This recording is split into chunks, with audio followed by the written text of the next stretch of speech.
What's up, guys, and welcome back to the Concrete Edge right here on Deco Creek TV. My name's Jeff, and on today's episode, we're going to be showing you guys how to prep a concrete floor prior to installing a two-part coating. Now, this video is going to cover how to properly grind the floor, as well as a few tips and some links to some other videos on filling saw cuts and final cleaning. So stay tuned, and you're going to learn all about it.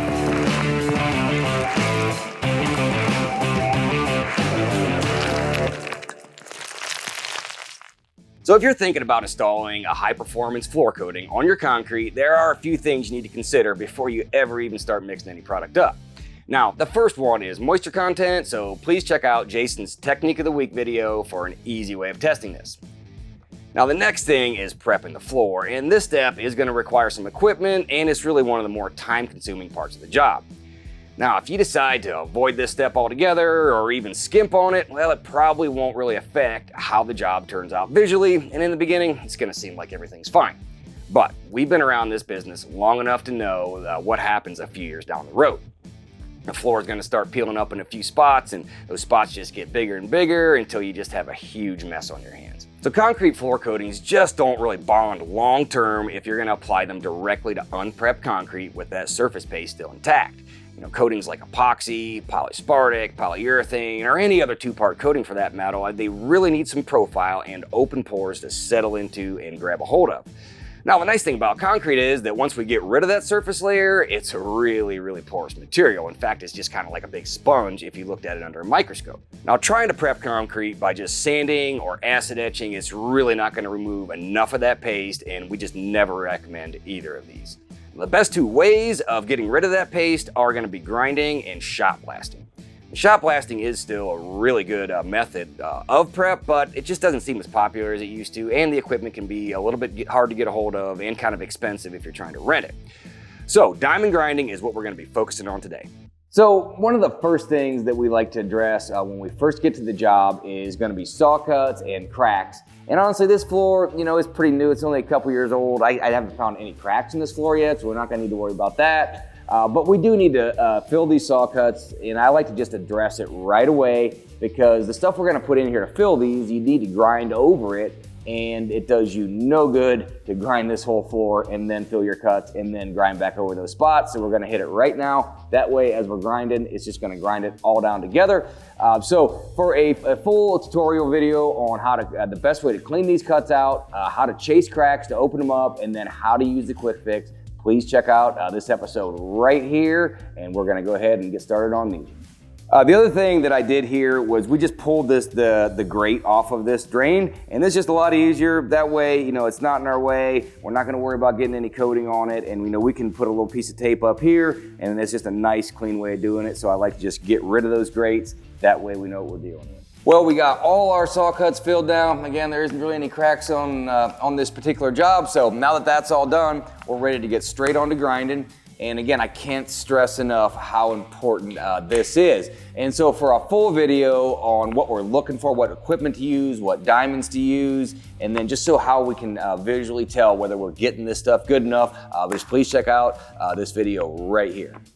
So when it comes to equipment for grinding a floor like this, there's a couple very obvious things we're gonna need. First one is a floor grinder, just like this guy right here. This is a pretty small unit. It's only 8-inch diameter, but this is a pretty small job. And honestly, this is a great little machine for this size.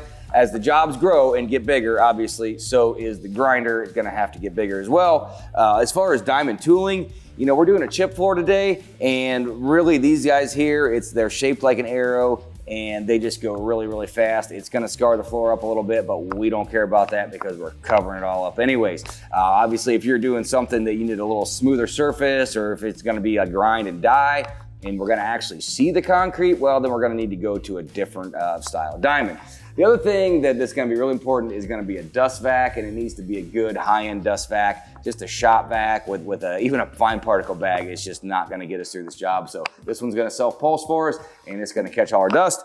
The only other thing we're gonna need is just a little hand grinder like this, just to get the edges. This thing's gonna get pretty close to the walls, but I can open this little door up, and now I can get right up to the block. So, and this is just a normal, cup wheel. This one happens to be kind of a diamond or an arrow shape, but whatever kind of cup wheel you got will work just fine. So it's important when we're running this grinder over here that we keep the thing moving in somewhat of a fluid motion. If we just stand in one spot, I'm telling you, it's just gonna dig a hole right in the concrete. So what we're looking for here is now it's all one uniform color. We don't have any darker spots. Any dark or shiny spots is just gonna be some surface left behind. And you can see we don't see any of that here. Or here, it didn't quite get hit good enough, and we can still see a little bit of that surface. There's only a little bit of sand, and we just need to keep going. So we got everything ground down. You can see all our saw cuts are all full and they're nice and flush now. And the next step is gonna be just thoroughly cleaning this floor. It's really important. This shop vac does a really good job of collecting the bulk of our dust, but there's still a little bit of dust that it leaves behind. It's really important that that all gets off the floor. And so just thoroughly vacuum, with this vac. Before we do anything else. I always even like to just vacuum it both directions just to make sure we're running a little bit of tape back there just to make sure we don't get anything on our walls. And then, right before we coat, we're gonna do a final wipe down with a solvent, and we definitely prefer to use acetone for this because we wanna do that right before we coat so no dust, settles in the meantime, and it's just a really clean, fast drying solvent. Just make sure that it is highly flammable, so just make sure that there's no open pilot lights or anything like that. For a full video on technique on how to clean this floor with acetone, check out Jason's Technique of the Week video, and he goes through the whole thing. Now, we also found one little crack in the floor, and this happens sometimes. It's almost, under the surface a little bit, and you don't even know it's there until after you got everything ground off. And so, we've got all our grinder equipment put away now and our crack chasers put away, and we really don't want to get that stuff back out and have to grind again. So there is another technique that Jason's going to show you here that's going to show you how to patch that crack without having to get your grinder or anything like that back out. And you can see that we also ground all the way out past the garage door, all the way out, to the lip, to the driveway there. And the great thing about this polyaspartic coating is that it's completely UV stable, and so we can go all the way out there, and that way it looks the same, and it even looks good when the garage door's shut, but kind of gives some definition from the driveway to the garage floor. And the great thing is, being UV stable, it's not gonna yellow out or anything like that like it would with traditional epoxy urethane system. So with that being said, I think we're ready to start vacuuming, clean everything up, and get to mixing. Well, guys, that's pretty much it for today's show. Thank you guys so much for watching these videos, man. We really appreciate all the support that you guys show to the channel. Please leave us a comment if we missed anything or if you have any questions on concrete floor coatings. If you guys enjoyed today's video, please let us know by hitting those like and subscribe buttons. And if you're already subscribed, don't forget about that bell icon so you don't miss any of our upcoming videos, and it really helps our channel out.